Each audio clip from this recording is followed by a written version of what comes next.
નમસ્કાર ગુજરાત હવામાન સમાચાર સાથે હું છું પ્રદીપ પાઠક। આપણે વાત કરી રહ્યા છીએ ગુજરાતમાં જે હવામાનની આગાહી આપવામાં આવી હતી। હવામાન વિભાગ દ્વારા જે આગાહી આપવામાં આવી હતી, ઘણા વિસ્તારોનો રેડ એલર્ટ જાહેર કરવામાં આવ્યા હતા, યલો એલર્ટ જાહેર કરવામાં આવ્યા છે। અને ખાસ કરીને વાત કરવામાં આવે તો જે સિસ્ટમ આવી રહી છે, તે સિસ્ટમના કારણે ઘણા વિસ્તારોમાં છે તે વરસાદ વરસી શકે છે। ક્યાંક 10 ઇંચ, ક્યાંક 15 ઇંચ, તો ક્યાંક 20 ઇંચ જેટલો વરસાદ છે તે વરસી શકે છે। સમગ્ર આપણે વાત કરવી છે અને હવામાન વિભાગ દ્વારા કેવી આગાહી આપવામાં આવી છે અને કેટલા જિલ્લાઓને છે તે રેડ એલર્ટ જાહેર કરવામાં આવી છે, તે સમગ્ર વાત કરવી છે આ અહેવાલમાં। નમસ્કાર, આપની સાથે હું છું પ્રદીપ પાઠક અને હું છું રાજેશ જોશી। તો છેલ્લા ઘણા સમયથી જે રીતે વરસાદી માહોલ છે તે ગુજરાતની અંદર જોવા મળી રહ્યો છે અને ગઈકાલથી આપ જે સમાચાર સાંભળી રહ્યા છે કે વરસાદ છે તે ક્યાંક ને ક્યાંક જે રીતે ત્રાહિમામ થવાનો છે, વરસાદ છે તે ધડબડાટી બોલાવવાનો છે। અનેક જિલ્લાઓની અંદર રેડ એલર્ટ આપવામાં આવ્યા છે। પછી દક્ષિણ ગુજરાત હોય, ઉત્તર ગુજરાત હોય, મધ્ય ગુજરાત હોય, આ તમામ વિસ્તારોની અંદર હાલ અત્યારે રેડ એલર્ટ, ઓરેન્જ એલર્ટ અને યલો એલર્ટ છે તે આપવામાં આવ્યા છે। પરંતુ ખરી હકીકત શું છે, ક્યાં કેટલો વરસાદ પડ્યો છે અને આવનારા જે 2 દિવસો છે તેમાં કેવો વરસાદ પડવાનો છે, તેના વિશે જ આજે વાત કરવી છે। અને આ વાતને લઈને આપણી સાથે જોડાય છે પત્રકાર ભગવતી વિસાવડિયા છે અને બીજા છે હવામાનના જે જાણકાર છે નંદલાલભાઈ જોશી આપણી સાથે જોડાય છે। આ બંનેનું BS19 ન્યૂઝમાં ખૂબ ખૂબ સ્વાગત છે। પ્રથમ તો ભગવતી વિસાવડિયા આપની પાસે આવીશ કે જે હવામાન વિભાગ દ્વારા આગાહી આપવામાં આવી છે, કઈ સિસ્ટમ છે, ક્યાંથી આવી રહી છે અને કેટલા વિસ્તારો છે જેને એલર્ટ કરવામાં આવ્યા છે? જી પ્રદીપ, જે પ્રમાણે વાત કરવામાં આવે તો અત્યારે જે સિસ્ટમ સક્રિય છે બંગાળની ખાડીમાં સક્રિય હતી। આમ તો દેશમાં 5 સિસ્ટમ વરસાદી સક્રિય છે, પરંતુ ખાસ કરીને અત્યારે ગુજરાતની વાત કરતા હોય ત્યારે ગુજરાત પર એક ઘાતક અત્યારે સિસ્ટમ છે, ડિપ્રેશન હતું એ અત્યારે ડિપ્રેશનમાં ફેરવાઈ ગયું છે। અને ખાસ કરીને મધ્ય ગુજરાત, દક્ષિણ ગુજરાત અને કચ્છ સૌરાષ્ટ્રના ઘણા બધા એવા ભાગો છે કે ત્યાં ભારેથી અતિ ભારે વરસાદ પડવાની સંભાવનાઓ વ્યક્ત કરવામાં આવી છે। ખાસ કરીને આપણે રેડ એલર્ટની વાત કરીએ તો અત્યારે 4 વાગ્યાથી 9 એવા જિલ્લાઓ છે કે ત્યાં રેડ એલર્ટ જાહેર કરવામાં આવ્યું છે। સાથે જ 6 થી વધારે એવા જિલ્લાઓ છે કે જ્યાં ઓરેન્જ એલર્ટ છે અને બાકી 15 જેટલા જિલ્લાઓ છે ત્યાં યલો એલર્ટ જાહેર કરવામાં આવ્યું છે। ખાસ કરીને આપણે જોઈએ કે આ વરસાદી સિસ્ટમ છે ગઈકાલથી એક્ટિવ થઈ ગઈ છે। આજે અમદાવાદ, સુરત એટલે કે દક્ષિણ ગુજરાતના ઘણા બધા એવા ભાગો છે, નવસારી સહિતના, કે ત્યાં 2 થી 3 કલાકમાં મેઘરાજા મન મૂકીને વરસ્યા હતા। અને ભારે વરસાદને પગલે ઘણા બધા એવા સ્થળો છે, ડેમ છે, નદી નાળા છલકાઈ ગયા છે અને રહેણાંક વિસ્તાર છે ત્યાં પણ 2 થી 3 ફૂટ જેટલા પાણી ભરાઈ ગયા છે। અત્યારે ગુજરાતમાં આમ જોઈએ તો સાર્વત્રિક વાદળછાયું વાતાવરણ છે, પણ સૌથી વધારે આજ સાંજથી આ સિસ્ટમ જે સક્રિય થઈ છે તેની અસર જોવા મળશે। આપણે જોયું કે સવારે અમદાવાદ સહિતના મધ્ય ગુજરાતના ભાગો હતા ત્યાં કોઈ ખાસી એવી અસર નહોતી, વાદળછાયું વાતાવરણ હતું, પરંતુ અત્યારથી ત્યાં પણ સિસ્ટમની અસર ભારે જોવા મળી રહી છે। દરેક જગ્યાએ વરસાદ છે અત્યારે મન મૂકીને વરસી રહ્યો છે અને આમ પણ આપણે જોયું કે આ વખતે અલ નીનોની અસર હતી એટલે ચોમાસું મોડું શરૂ થયું છે, પરંતુ વરસાદનો ત્રીજો રાઉન્ડ ગુજરાત માટે ખતરનાક છે, કારણ કે અત્યારે ખેડૂતો માટે વાવણીનો સમય થઈ ગઈ હોય, જો વધારે વરસાદ પડશે તો ખેડૂતો માટે પણ ચિંતાજનક પરિસ્થિતિનું નિર્માણ થશે। પણ સૌથી મહત્વનું છે કે આજે મધ્ય ગુજરાત અને દક્ષિણ ગુજરાતમાં અતિ ભારે વરસાદ પડશે। આપણે સવારથી જોઈ રહ્યા છે કે તાપી, વલસાડ, નવસારી સહિતના વિસ્તારો છે ત્યાંથી ખૂબ ભયાનક દ્રશ્યો આવી રહ્યા છે, રેસ્ક્યુ છે તે કરવામાં આવી રહ્યા છે। સાથે તંત્રની કામગીરીની વાત કરીએ તો તંત્ર પણ એલર્ટ મોડમાં છે। SDRF અને NDRF ની ટીમો છે 2 દિવસથી તૈનાત કરી દેવામાં આવી છે અને ખાસ જે શાળાઓ છે તેને પણ એલર્ટના ભાગરૂપે છે તે ત્યાં પણ રજાઓ જાહેર કરવામાં આવી છે। અમદાવાદથી હમણાં જ સમાચાર મળી રહ્યા છે કે 1 ઓગસ્ટના દિવસે એટલે કે આવતીકાલે પણ ત્યાં રજા જાહેર કરવામાં આવી છે। પ્રદીપ, ચોક્કસથી તે જે રીતે આ ત્રીજો રાઉન્ડ છે વરસાદનો, તેમાં પણ જે 31 જુલાઈ અને 1 ઓગસ્ટની જે આગાહી હવામાન વિભાગ દ્વારા કરવામાં આવી છે, લોકોમાં ખાસો ભય જોવા મળી રહ્યો છે। હવામાન અનુમાનકાર જે આપણી સાથે છે નંદલાલભાઈ, તમારી પાસેથી જાણવું છે, આવતીકાલ અને પરમ દિવસ એટલે કે આ 2 દિવસમાં કેવો વરસાદ છે તે ગુજરાતની અંદર જોવા મળશે ને ખાસ કરીને જે ઉત્તર ગુજરાત અને દક્ષિણ ગુજરાતની અંદર જે રેડ એલર્ટ આપવામાં આવે છે તેમાં વરસાદી માહોલ કેવો તમારા અનુમાનકારક જોવા મળશે?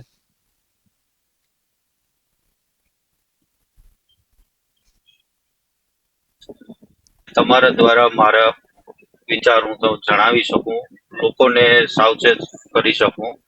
આની પહેલા જેમ આપણે વિડીયો 27-28માં જે મૂક્યો હતો ત્યારે પણ મેં કીધું હતું કે આણંદ, વડોદરા, દક્ષિણ ગુજરાત હાઈ એલર્ટમાં રહે, 31 તારીખે સવારથી લાગુ પડી જશે. હજી પણ સાંજે જે આવવાનું છે એ શાંતિ છે.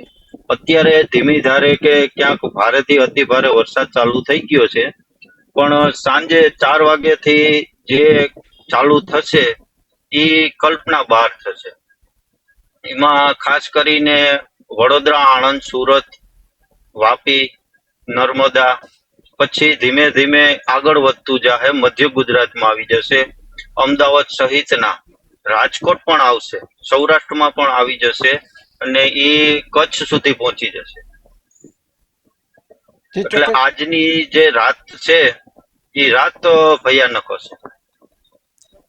જી ચોક્કસથી વાત કરવા માંગીશ. તો ભગવતી આપની પાસે આવવા માંગીશ. આ જે આગાહી છે તે કેટલા દિવસ માટેની આગાહી છે, અને ખાસ કરીને જે આગાહીમાં સૌથી વધારે કયા જિલ્લાઓને છે તે તકેદારી રાખવાની જરૂર છે? જે ચોક્કસથી પ્રદીપ, જે પ્રમાણે ગુજરાત માટે આગામી 7 દિવસ ભારે વરસાદની આગાહી કરવામાં આવી છે, કારણ કે આ સિસ્ટમ ધીમે ધીમે છે પ્રબળ અને સક્રિય થતી જાય છે. અત્યારે આપણે જો કે દક્ષિણ ગુજરાત અને મધ્ય ગુજરાતમાં તેની ભારે અસર જોવા મળી રહી છે. ધીમે ધીમે કચ્છના ભાગમાં અને સૌરાષ્ટ્રના ભાગોમાં પણ તેની અસર જોવા મળશે, ખાસ કરીને કચ્છના રાપર સહિતના જે વિસ્તારો છે. બીજી તરફ આપણે સુરેન્દ્રનગર અને રાજકોટની વાત કરીએ તો ત્યાં પણ મોરબી સહિતના ભાગો છે. આવતીકાલે 5 વાગ્યાથી રાજકોટ સહિતના વિસ્તારોમાં તેની પ્રબળ અસર જોવા મળશે અને ભારેથી અતિ ભારે વરસાદની સંભાવનાઓ તો વ્યક્ત કરવામાં જ આવી છે. દરિયાકાંઠાની વાત કરીએ તો દરિયાકાંઠાના ભાવનગર સહિતના, મહુવા સહિતના જે વિસ્તારો છે, અમરેલી, સાવરકુંડલા, ત્યાં છેલ્લા ઘણા દિવસથી વરસાદ વરસી જ રહ્યો છે અને આ સિસ્ટમ જે સક્રિય થઈ છે તેને લઈને પણ આગામી દિવસોમાં, એટલે કે આવતીકાલ અને 2 થી 3 દિવસ હજુ ત્યાં વરસાદ ભારેથી અતિ ભારે વરસવાનો છે. અને સાર્વત્રિક સિસ્ટમની વાત કરીએ તો 4 થી 5 દિવસ આ સિસ્ટમ ગુજરાતને ધમરોળશે, ભારેથી અતિ ભારે વરસાદ આવશે. આપણે જોયું હતું કે આના પહેલાના રાઉન્ડમાં જે વરસાદ આવ્યો હતો ત્યારે અમદાવાદ અને સુરતની જે સ્થિતિ થઈ હતી એવી આખા ગુજરાતમાં ઘણા બધા એવા વિસ્તારો છે કે તેની સ્થિતિ થઈ શકે છે. પરંતુ અત્યારે વર્તમાનની વાત કરીએ તો 4 વાગ્યા પછી છે આ સિસ્ટમ વધુ સ્ટ્રોંગ બનશે અને અમદાવાદ સહિત, એટલે કે મધ્ય ગુજરાતના ભાગો છે, વડોદરા, આણંદ, સુરત, દક્ષિણ ગુજરાતમાં આવે છે, ત્યાં પણ વાપી, વલસાડ અને નવસારીમાં આપણે સવારથી જોઈએ છે કે મેઘરાજા તબાહી મચાવી રહ્યા છે. 2 થી 3 કલાકમાં જ એટલું પાણી વહી ગયું છે કે લોકોના ઘરમાં પાણી ઘૂસી ગયા છે. તંત્ર પણ લોકોની સહાય આવ્યું છે, મદદ કરી રહ્યું છે. અને આવતીકાલે ગુજરાતમાં રાજકોટ, સુરેન્દ્રનગર સહિતના વિસ્તારો, દરિયાકાંઠાના ઘણા ભાગો અને કચ્છ માટે હાઈ એલર્ટ છે અને ત્યાં ભારેથી અતિ ભારે વરસાદ પડી શકે છે. ચોક્કસથી તો અનેક જિલ્લાઓમાં રેડ એલર્ટ આપવામાં આવ્યા છે, પરંતુ સૌરાષ્ટ્રના અમુક જે ભાગો છે કે અમુક જે વિસ્તારો છે ત્યાંના ખેડૂતો હજી ક્યાંક ને ક્યાંક ચિંતામાં છે, કારણ કે છેલ્લા વરસાદની અંદર ખેડૂતો દ્વારા વાવણી કરવામાં આવી છે, પરંતુ આ જે વરસાદી સિસ્ટમ સક્રિય થઈ છે અને જે રીતના આગાહી કરવામાં આવે છે તેમાં સૌરાષ્ટ્રના અમુક જિલ્લાઓ છે, પછી પોરબંદર હોય, જામનગર હોય કે દેવભૂમિ દ્વારકા હોય, આમાં ક્યાંક ઓછો વરસાદ જોવા મળી રહ્યો છે. નંદલાલભાઈ, આપણી પાસેથી જાણવું છે કે આ 3 જિલ્લાઓ છે કે એની આજુબાજુનો જે વિસ્તાર છે તેમાં કેવો વરસાદ આગળના દિવસોમાં રહેશે, કે જે આ 2 દિવસની આગાહી કરવામાં આવી છે એ આગાહીના ભાગરૂપે આ જિલ્લાઓમાં વરસાદ છે કે કેમ?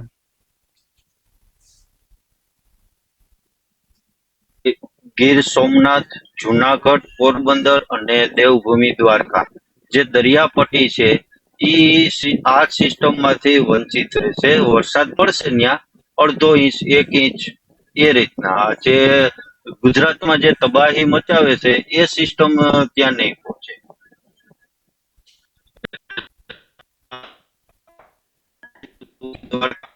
પડશે અને હજુ આ વખતે પણ ઓછો જ પડશે. ચોક્કસથી તો કહી શકાય કે ખેડૂતો માટે ફરી એ રીતના માઠા સમાચાર ગણી શકાય, કારણ કે જે આ દરિયાકાંઠાના જે વિસ્તારો છે તેમનામાં જે ખેડૂતો છે તે ફરી એક વખત ચિંતાના માહોલમાં જવાના છે, કારણ કે વરસાદ છે તે વરસવાનો છે, પરંતુ જે ખેડૂતોને જે વરસાદની જરૂર છે તે વરસાદ આ સિસ્ટમમાં ક્યાંક નથી દેખાતો, એવી પણ શક્યતાઓ છે તે હવામાન અનુમાનકાર છે તેમના દ્વારા જણાવવામાં આવી રહી છે. જી ભગવતી, આપની પાસે આવવા માંગીશ કે જે આ વિસ્તારો છે, દ્વારકા જિલ્લો, જામનગર છે, અથવા તો જે આ ગીર સોમનાથની વાત કરવામાં આવે તો જે વિસ્તારો છે ત્યાં ખૂબ જ નહિવત વરસાદ કહી શકાય, કારણ કે ખેડૂતોને વાવણી થયા પછીની ખૂબ જ જરૂરિયાત હોય છે. પરંતુ આગામી જે હવામાન વિભાગ દ્વારા આગાહી કરવામાં આવી છે, આ વિસ્તારોનો ક્યાંય સમાવેશ કરવામાં આવે છે, અથવા તો આ વિસ્તારોનો ક્યાં એલર્ટમાં અત્યારે હાલ જાહેર કરવામાં આવ્યો છે?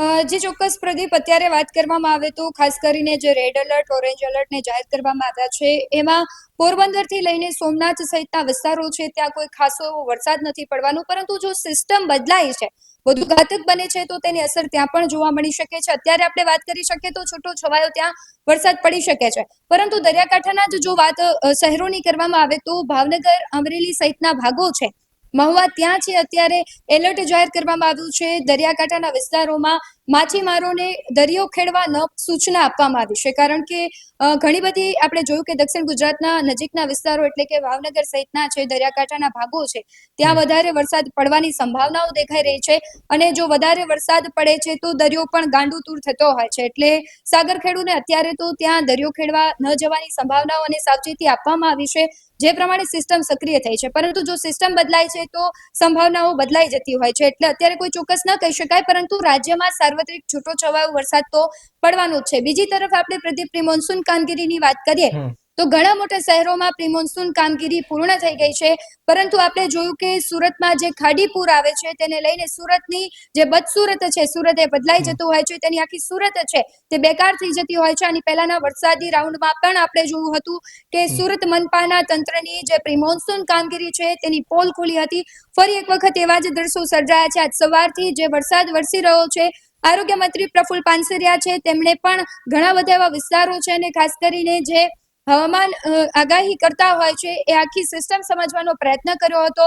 તેમણે પણ કહ્યું છે કે સાવચેત રહેવાની જરૂર છે. ખાસ કરીને અમદાવાદ અને સુરતના ભાગોમાં આપણે જોયું કે શાળાઓમાં બાળકોને રજા આપી દેવામાં આવી છે, એટલે આ બંને જે વિસ્તારો છે અને આની પહેલાના વરસાદમાં અમદાવાદ પણ આપણે જોયું હતું કે તેનો વિકાસ ખાડામાં ગયો હતો, એટલે પ્રી મોન્સૂન કામગીરીને લઈને પણ સવાલો થવાના છે, કારણ કે અતિ ભારે વરસાદ થવાનું છે. અત્યારે ઘણા બધા એવા વિસ્તારો છે કે ત્યાં ગટરના ઢાંકણાઓ ખોલી નાખવામાં આવ્યા છે, એટલે અકસ્માતની પણ ભીતિ રહેવાની છે, કારણ કે ભારેથી અતિ ભારે વરસાદ વરસવાનો છે. પરંતુ અત્યારે સાવચેત લોકોએ રહેવાની જરૂર છે કે આવા વરસાદી વાતાવરણમાં જ્યારે ભારે વરસાદ વરસતો હોય ત્યારે તંત્રની જે સૂચનાઓ છે તેનું કડક રીતે પાલન કરવું જોઈએ, કારણ કે જ્યારે અકસ્માત સર્જે લોકોને ભોગવવાનો વારો આવતો હોય છે. આપણે ભૂતકાળમાં એવા ઘણા બધા દાખલાઓ પણ જોયા છે. સુરત અને અમદાવાદ માટે, વડોદરા માટે, કચ્છના ભાગોમાં આવતીકાલ અને સૌરાષ્ટ્રના ભાગોમાં પણ 2 થી 3 દિવસમાં વરસાદની પૂરેપૂરી સંભાવનાઓ વ્યક્ત કરવામાં આવી છે. બાકી આખો જે ગુજરાત છે ત્યાં સાર્વત્રિક વરસાદની હવામાન વિભાગ દ્વારા, હવામાન નિષ્ણાંતો દ્વારા આગાહી તો કરવામાં જ આવી છે. ચોક્કસથી નંદલાલભાઈ આપની પાસે આવું છે. દક્ષિણ ગુજરાત એક આ ત્રીજી વખત વરસાદ છે ત્યાં પોતાનો કહેર છે તે બતાવવાનો છે, હવામાન કર્તાઓ દ્વારા આગાહી કરવામાં આવી છે. તમારું અનુમાન શું કર્યું છે? ફરી દક્ષિણ ગુજરાતની અંદર એ પરિસ્થિતિ જોવા મળશે કે કેમ? જી ચોક્કસ રાજેશભાઈ, આ વખતે પણ 10+ ના જ આંકડા રહેશે. આખું દક્ષિણ ગુજરાત અને મધ્ય ગુજરાત તમામ વિસ્તારમાં 10+ ના જ, અમુક વિસ્તારમાં 20+, 30 સુધી પહોંચી જશે. કહેર તો પૂરેપૂરો રહેશે આ સિસ્ટમ. ભગવતી, આપની પાસે આવવા માંગીશ કે જે વરસાદની આગાહી છે તેમાં ખાસ કરીને પવનની ગતિ કેવી રહેશે અને વીજળીને એને લઈને કેવું છે તે હવામાન વિભાગ દ્વારા છે તે જણાવવામાં આવ્યું છે. જે પ્રમાણે હવામાન વિભાગ દ્વારા રેડ એલર્ટ આપવામાં આવ્યું છે ત્યાં ભારે પવન પણ ફૂંકાઈ શકે છે, વીજળીઓ પણ પડશે, અને આપણે જોયું કે ભારે વરસાદ હોય એટલે વાતાવરણમાં બદલાવ આવે એટલે ભારે પવન પણ ફૂંકાતો હોય છે, એટલે વાવાઝોડા જેવી પણ સ્થિતિનું નિર્માણ થઈ શકે, કારણ કે અતિ વરસાદ સાથે જો પવન ફૂંકાય તો લોકોને પણ ભારે નુકસાન થતું હોય છે, ખેડૂતોના ઉભા પાકને પણ ભારે નુકસાન થતું હોય છે. એટલે અમદાવાદ સહિત એટલે કે મધ્ય ગુજરાત અને દક્ષિણ ગુજરાતમાં ભારે પવન સાથે વીજળી અને કહેવાય કે મેઘરાજા છે પોતાનું રૌદ્ર સ્વરૂપ પ્રદીપ દેખાડશે. ચોક્કસથી ભગવતી, એક વાત એ પણ જાણવી છે કે જે રેડ એલર્ટ અને ઓરેન્જ એલર્ટ, યલો એલર્ટ આપવામાં આવ્યા છે ગુજરાતની અંદર, ક્યાંક ને ક્યાંક વહીવટી તંત્રો છે તે હવે હરકતમાં આવી રહ્યા છે અને જે કામગીરી છે તે તાત્કાલિક કરવામાં આવી રહી છે. અધિકારીઓની રજાઓ છે તે રદ કરી દેવામાં આવી છે. બીજી તરફ 2 તારીખના રોજ રાજકોટની અંદર સીએમના કાર્યક્રમ પણ યોજાવાના છે. તમને શું લાગે છે, વરસાદના હિસાબે આમાં કોઈ પણ જાતનું કઈ મતલબ કાર્યક્રમ રદ થઈ શકે કે 2 તારીખની કેવું તમારા દ્રષ્ટિએ જોવા મળી રહ્યું છે? જી રાજેશ, જે પ્રમાણે વાત કરવામાં આવે કે અત્યારે હવામાન નિષ્ણાંતો દ્વારા હવામાન વિભાગ દ્વારા સાવચેતી અને સંભાવનાઓ આપવામાં આવી છે કે અત્યારે સૌરાષ્ટ્રના ઘણા બધા વિસ્તારો છે અને જો આવતીકાલની વાત કરીએ તો આવતીકાલે જે સિસ્ટમ છે રાજકોટ, સુરેન્દ્રનગર સહિતના મોરબી સહિતના ભાગો છે ત્યાં સક્રિય થશે. એટલે જો આ સિસ્ટમ ઘાતક નીવડે છે તો રાજકોટને ધમરોળશે. રાજકોટમાં આવતીકાલે સાંજે ભારે વરસાદની સંભાવનાઓ વિંડીના માધ્યમથી જ્યારે મેં સમજવાનો પ્રયત્ન કર્યો હતો ત્યારે જોયું હતું ત્યાં દેખાઈ રહી છે કે આવતીકાલે સાંજે ત્યાં 5 વાગ્યાથી ભારે વરસાદની સંભાવનાઓ છે. પણ જો સિસ્ટમ બદલાય છે તો પછી આપણે અનુમાન ન લગાવી શકીએ, કારણ કે આ વરસાદી સિસ્ટમ છે, આપણે જોયું કે ડીપ ડિપ્રેશન હતું એમાંથી હવે ડિપ્રેશન થઈ ગયું છે. એટલે આ સિસ્ટમો બદલાતી રહે છે, વાતાવરણમાં તેને લીધે ફેરફાર આવતા હોય છે. પરંતુ જે પ્રમાણે અત્યારે ગુજરાતની પરિસ્થિતિનું નિર્માણ થયું છે કે ભારે વરસાદને પગલે તંત્ર એક્શન મોડમાં આવી ગયું છે. આની પહેલા પણ આપણે જોયું હતું કે વરસાદી રાઉન્ડ આવ્યા હતા, એમાં જે તંત્રની પ્રી મોન્સૂન કામગીરી હોય તેના પર પણ સવાલો થયા હતા. એટલે આ રાઉન્ડમાં પણ અતિ ભયાનક વરસાદની સંભાવનાઓ દેખાઈ રહી છે. ત્યારે ફરી એક વખત છે એ બધી સમસ્યાઓ ઊભી થશે, કારણ કે સુરતના વિસ્તારો છે ત્યાં ખાડીપુરના આપણે કહેવાય છે કે પાણી છે રહેણાંક વિસ્તારમાં પણ આવી જતા હોય છે. એટલે જો અતિ ભયાનક વરસાદ વરસે છે તો ફરી એક વખત તે પરિસ્થિતિનું નિર્માણ થશે. અને જે રાજકોટની વાત કરીએ તો જો રાજકોટમાં એ સિસ્ટમ સક્રિય થશે તો રાજકોટમાં પણ એ જ હાલત થવાની છે. ચોક્કસથી આપ બંને અમારી સાથે જોડાયા બદલ આપનો ખૂબ ખૂબ આભાર. તો જે રીતે વાત કરવામાં આવી રહી છે કે આજ સાંજથી લઈને આવતીકાલ સાંજ સુધી જે રીતની આગાહી હવામાનકારો દ્વારા આપવામાં આવી રહી છે તેને લઈને જ જે સમાચાર ગઈકાલથી વ્યાપી રહ્યા છે કે લોકોમાં ક્યાંક ને ક્યાંક ભય જોવા મળી રહ્યો છે, પરંતુ ગુજરાતના જે વહીવટી તંત્રો છે તે પણ લોકોને સાવચેતી આપી રહ્યા છે, સાવચેતી જણાવી રહ્યા છે અને અપીલ કરી રહ્યા છે કે એવા કોઈ નદી હોય, નદી નાળા હોય કે તળાવ હોય એવી જગ્યા ઉપર અત્યારે હાલ જવાનું છે તે ટાળો, કારણ કે આ જે વરસાદની સિસ્ટમ જે આવવાની છે એ ખરેખર જે વિસ્તારોને રેડ એલર્ટ આપવામાં આવ્યા છે તે વિસ્તારોની અંદર આ સિસ્ટમ છે તે ભયાનક સાબિત થવાની છે. પછી ઉત્તર ગુજરાત હોય કે દક્ષિણ ગુજરાત હોય કે મધ્ય ગુજરાત હોય, આ ત્રણેય જે વિસ્તારો છે ગુજરાતના તેમાં આ સિસ્ટમ છે તે ભૂકા બોલાવવાની છે. આજે 4 વાગ્યા પછી જે અનેક જિલ્લાઓની અંદર ફરી રેડ એલર્ટ આપવામાં આવ્યો છે, એમાં ક્યાંક ને ક્યાંક રાજકોટનો પણ સમાવેશ થઈ રહ્યો છે. એટલે કે રાજકોટમાં પણ આ સાંજથી લઈને મેઘરાજા છે તે મહેરબાન થઈ શકે છે. પ્રદીપ, તમે કઈ રીતે જોવો છો કે જે રીતનું આ સિસ્ટમ આખી સક્રિય થઈ રહી છે અને લોકોમાં ક્યાંક ને ક્યાંક ભયનો માહોલ જોવા મળી રહ્યો છે? ચોક્કસથી એલર્ટ કરવામાં આવ્યા છે તંત્ર દ્વારા. જે આ આગાહી છે રાજેશ, કહી શકાય સંભાવનાઓ કહી શકાય, જે આગાહી આપવામાં આવી છે, એટલે કોઈ ડરવાની કે જરૂર નથી, કોઈ ગભરાવાની જરૂર નથી. પરંતુ આપણે જે આગાહી આપી છે, જે સાવધાન કરવા માટેની જે આગાહી હોય છે કે અગાઉથી એલર્ટ કરવામાં આવ્યો છે, તેના ભાગરૂપે આપણે સાવચેતી રાખવી ખૂબ જ જરૂરી હોય છે. આપણા માટે જે આપણો પરિવાર હોય તેના માટે સાવચેતી રાખવી ખૂબ જ જરૂરી બને છે. એટલા માટે આપણે કહી શકાય કે જે શાળા કોલેજો છે તેમાં રજા જાહેર કરવામાં આવી છે, તો સરકારી તંત્રને ક્યાંક રજાને છે તે મોકૂફ રાખવામાં આવી છે, એટલે કે તેઓની રજા છે તે કેન્સલ કરવામાં આવી. એટલે કે જે હવામાન વિભાગે આગાહી આપી છે તેને લઈને તંત્ર એલર્ટ જોવા મળી રહ્યું છે. તો ખાસ કરીને આપણે સ્વયંભૂ આપણી ઘરની છે તે તકેદારી રાખી શકીએ છીએ. અને ખાસ કરીને જો આજુબાજુમાં આપણે જે ગટર વ્યવસ્થા હોય છે તેને આપણે સાફ રાખવાનો પ્રયત્ન રાખીએ. ઘરમાં આપણે સ્વચ્છ જે પાણી નીકળી શકે તેવી વ્યવસ્થા આપણે રાખીએ. ખાસ કરીને આપણે જે ઇલેક્ટ્રોનિક સાધનો છે કે જે આપણે જીવન જરૂરી છે, એટલે 1-2 દિવસ માટે કહી શકાય કે તંત્રની લાઇટ ગુલ ગમે ત્યારે થઈ શકતી હોય છે વરસાદને લઈને. એટલે આપણા જે મોબાઈલ ચાર્જરો જે છે, કાંઈક મોબાઈલ છે કે પાવર બેંક છે, બંને ચાર્જ કરી રાખવા, જેથી કરીને આપણે કોઈ પણ એવી આજુબાજુમાં કે કેવી મુશ્કેલી પરિસ્થિતિ જણાય તો આપણે ઇમરજન્સી કોલ કરી શકીએ, તે રીતની આપણે વ્યવસ્થા રાખીએ. અને બીજા નંબરમાં રાજેશ એ પણ વાત કરવી છે કે આ લોકોએ છે તે ઘરમાં જે સૂકો નાસ્તો કહી શકાય કે જે ભોજન માટેની જે વ્યવસ્થા હોય છે તે પણ રાખવાની સાથે જરૂર છે, કારણ કે જે વરસાદના લીધે ઘણા એવા નીચાણવાળા વિસ્તારો હોય છે કે જ્યાં પાણી ભરાઈ જતા હોય છે, તેના લઈને જે ઘરવખરી સામગ્રી હોય છે આપણી પલળી જતી હોય છે, એટલે એને પણ સાવચેતી રાખવાની ખૂબ જ જરૂરી છે. અને ખાસ કરીને જો જરૂર હોય એવું લાગે કે આપણે બહાર જવું પડશે તો જ બહાર જવું, કારણ કે કહી શકાય કે ઘણા એવા વિસ્તારો હોય છે જ્યાં ગટરના ઢાંકણાઓ ખુલ્લા મૂકવામાં આવ્યા છે અને તેને લઈને પણ ક્યાંક જે બેદરકારીના દ્રશ્યો સામે આવી જતા હોય છે. એના માટે કરીને આપણે જો જરૂર પડે છે, જેવું લાગે છે તો જ બહાર જવું જોઈએ, બાકી બહાર જવા માટે પણ ટાળવું જોઈએ. રાજેશ, ચોક્કસથી. તો જે રીતે વાત કરીએ મધ્ય ગુજરાતમાં જે અમદાવાદ છે તેમાં આના પહેલાનો જે રાઉન્ડ હતો વરસાદનો તેમાં ભારે તારાજી છે તે સર્જાઈ હતી. અમદાવાદને એ સ્કૂલોમાં રજા ન હતી, તેને લઈને જ આજ વખતે વહીવટી તંત્ર છે તે વહેલી તકે હરકતમાં આવ્યું છે. જે રીતે ગુજરાતનું જે હવામાન ખાતું છે તેમના દ્વારા જે આગાહી કરી હતી તેને ત્વરિતપણે જ છે તે વહીવટી તંત્ર દ્વારા તેમની આદેશોનું પાલન કરી અને સમગ્ર ગુજરાતની અંદર જ્યાં જ્યાં રેડ એલર્ટો આપવામાં આવ્યા છે ત્યાં જે સરકારી શાળાઓ છે તેમાં રજા આપી દેવામાં આવી અને જે અધિકારીઓ છે સરકારી અધિકારીઓ તેમને તમામ જિલ્લાઓના હેડક્વાર્ટર ખાતે ફરજ બજાવવા માટેના આદેશો છે તે આપી દેવામાં આવ્યા છે. વાત કરીએ દક્ષિણ ગુજરાતમાં સુરતની, તો સુરતમાં વરસાદનો ત્રીજો રાઉન્ડ છે. પહેલા રાઉન્ડમાં પણ સુરતમાં ભયાનક પરિસ્થિતિનો સામનો છે તે સુરતવાસીઓએ કર્યો હતો. બીજા રાઉન્ડમાં પણ એનો એ જ માહોલ જોવા મળ્યો હતો. વરસાદી માહોલ જે સર્જાયો હતો તેમાં સુરતના લોકો હેરાન પરેશાન અને અનેક વિસ્તારો છે તે પાણીમાં ગરકાવ થયા હતા. ત્યારબાદ આજે પણ વહેલી સવારથી જ સુરતમાં છે તે આ આગાહીના ભાગરૂપે વરસાદ છે તે સારો એવો નોંધાઈ રહ્યો છે. તો આજે સાંજથી જે આગાહી છે તે શરૂ થવાની છે. તો હવે જોવાનું એ રહેશે કે સુરતમાં ફરી એક એવા દ્રશ્યો સર્જાય છે, ફરી એક ખાડીપુરનું નિર્માણ થાય છે કે કેમ.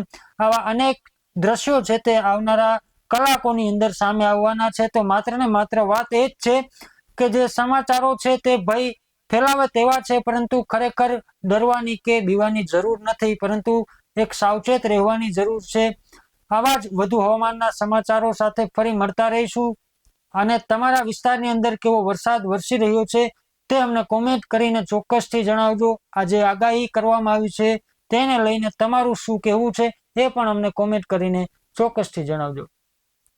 તમે મારી યુટ્યુબ ચેનલને સબસ્ક્રાઇબ કરવાનું, ફેસબુક અને ઇન્સ્ટાગ્રામ પર અમને ફોલો કરવાનું ભૂલતા નહીં. નમસ્કાર.